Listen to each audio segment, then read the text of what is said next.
Vamos pensar, em primeiro lugar, que eu tinha indícios disso e preferi ignorar. Isso é muito comum, porque eu queria acreditar em outro. E ao invés de pensar que eu poderia ter pensado ou até escolhido melhor, eu centro a culpa no Eu outro. estava conversando com a Roberta isso, até você, isso que você falou, né, Leandro, de você escolher, né, não entrar numa ideia errada, numa energia errada, né, num comportamento que não te diz respeito, porque isso acaba contaminando qualquer ambiente, seja trabalho, familiar, relações sociais e tal. Mas eu queria saber do outro lado, assim, sofrer, você considera que é uma escolha, é uma opção, é possível o ser humano fugir do sofrimento? Os budistas têm uma posição muito clara dizendo que a dor é inevitável, o sofrimento é opcional. Qual é a diferença para o pensamento budista? A dor, bati o pé, por exemplo, perdi uma pessoa querida, tive um revés financeiro, a dor é inevitável. Existir é ter dores. E aí, o que é sofrer? Eu cultivo isso. Eu vou macerar, eu vou curtir no sentido antigo da palavra curtir, que não se usa mais, que é deixar o couro de molho até ele ficar macio. Se eu curto a dor e fico vendo, fulano me traiu, ele não podia ter me traído, no dia seguinte eu releio o texto da traição. Se eu fico curtindo, eu transformo a dor em sofrimento. Isso é um erro. A dor é inevitável. Me recomendou uma grande amiga que já escreveu comigo, a Monja Coin, quando bater o pé na quina da cama, que é muito comum para mim, ou o joelho, sinta a dor. Mas não pragueje, não diga palavrão, porque isso não vai diminuir a dor. Só sinta a dor e diga, está doendo. Vai passar. Está doendo. Agora não, por que comigo? Essa cama me odeia. É a terceira vez essa semana. Eu estou perdido, eu estou tenso. Deve ser... Vou fazer um deve textão para ser, falar textão. dela. Não precisa. É a dor. Quer dizer, aquilo que eu usei hoje no meu Instagram de madrugada. Água que eu não pretendo beber, eu deixo correr. O tigre, se não pretende comer, ele não se interessa pela carne. Então deixa fluir, deixa correr. Leandro, as relações, elas mudaram, né, através dos anos. O ser humano mudou bastante. Quando a gente fala de relacionamento, quando a gente deposita as nossas expectativas, a felicidade no outro, é um dos grandes problemas, porque quando vem uma decepção, né, a gente acha que ela vem completamente de surpresa, ou sei lá, a gente tem indícios, a gente sabe e não quer enxergar. Tô falando isso pela notícia que saiu essa semana da cantora que leu uma carta aberta aí sobre traição e pegou, né, isso aí na gente, sei lá. Em primeiro lugar, nós temos que entender que algumas relações terminam de forma dolorosa, mas isto não adianta o sofrimento em relação a isto. Vamos pensar, em primeiro lugar, que eu tinha indícios disso e preferi ignorar. Isso é muito comum, porque eu queria acreditar em outro. E ao invés de pensar que eu poderia ter pensado ou até escolhido melhor, eu centro a culpa no outro. É claro que a traição não é minha, então a culpa em si é do outro. Mas se eu imaginar que eu possa controlar ou que algum amor é permanente, eu tenho posse e não amor. Uma mãe que cria o filho para ficar com ela até o fim da vida.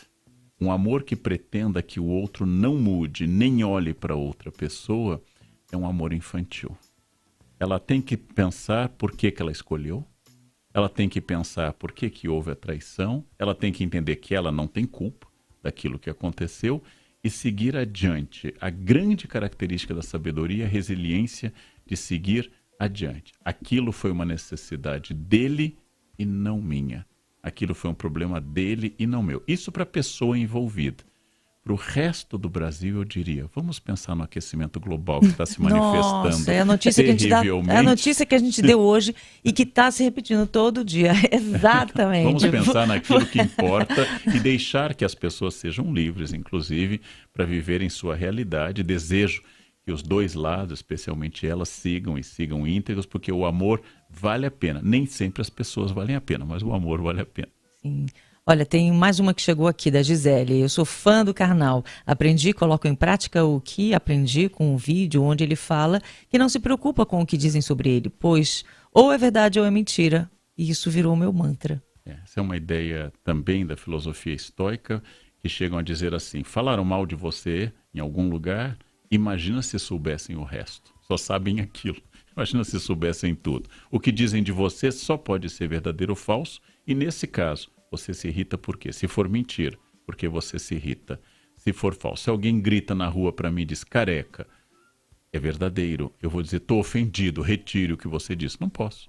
É uma realidade. Agora, o grito do outro, o grito da outra, ilumina alguma dor minha. A minha dor só existe quando ela se comunica com a dor do outro. E isto é o grande segredo. Não jogar energia naquilo que eu não posso mudar. Eu não posso mudar as pessoas. Não é possível mudar as pessoas. Eu devo concentrar esforços em mudar a mim. E depois que eu ficar perfeito, eu posso tentar melhorar os outros. Como isso nunca aconteceu, eu posso continuar comigo. E tentando, né? Todos nós. Agora, Leandro, você, com todo o conhecimento que você foi adquirindo de estudos, acredito também como professor, nessa troca com os alunos, nas palestras e tudo mais, a rede social e o canal no YouTube, você se colocar também dando entrevistas, ter programa em TV, rádio, te dá uma exposição muito maior que os seus colegas. Já vi você falando até que tem outros melhores que você, mas que conjugam essas duas características, né? Que é a comunicação, se expressar de uma maneira clara e não acadêmica, faz com que você seja mais, digamos, consumido, entenda essa palavra como elogio, do que outros colegas. Mas aqui eu queria saber o seguinte, essa exposição toda que você tem, fruto do seu trabalho, o que você aprendeu sobre você, Leandro Carnal? Em primeiro lugar, que eu no máximo controlo o que eu digo, eu não controlo a maneira como os outros entendem. Segundo lugar, se eu estou exposto ao público e disso tem ônus e bônus, eu tenho que aceitar que os limites são um pouquinho flexíveis.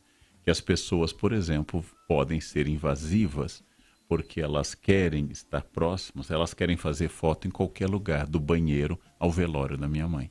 Então as pessoas querem uma foto, elas não vão perguntar se é o momento adequado. E eu tenho que atender e aceitar que o mundo é assim. Eu aprendi sobre mim e que eu não tenho controle sobre os outros. Então é uma necessidade das pessoas. Também me espanta muito, não apenas os milhões de fãs que exercem um carinho enorme, mas me espanta muito a fidelidade dos haters. Esta talvez seja a mais notável. Ninguém me segue tanto. É uma torcida maravilhosa, Ninguém me impressionante. segue tanto. Ninguém me ama com tanta paixão. E mais uma vez, aquilo que você falou, né? Como as pessoas têm tempo e gastam energia odiando os outros, se preocupando com a vida dos outros. Mas teria alguma explicação para isso? Para as pessoas seguirem e acompanharem quem elas não gostam, se eu entre fosse aspas, maldoso, e eu não sou, eu pensaria que a mariposa não consegue se afastar da luz porque não tem. Então ela vai bater contra a luz até morrer, porque há algo ali que a seduz.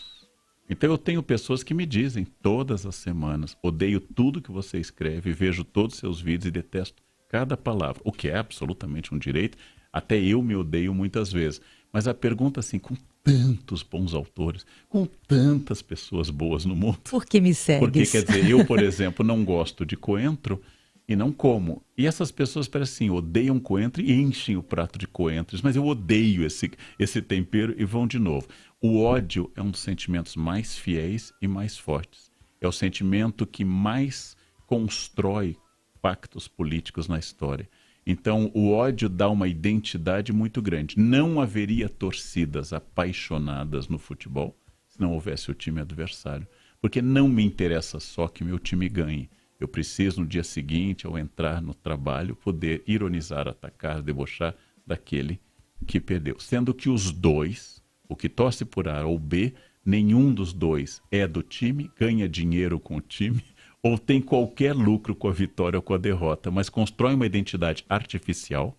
Eu torço pelo time tal, e a vitória desse time me enche de um orgulho sobre um ato que eu não participei, que não tenho nenhum mérito nela, a não ser ter uma simpatia dada por algum motivo. Isso é fascinante. Ter ódio do adversário forma modelos políticos, como bem sabemos. Com certeza.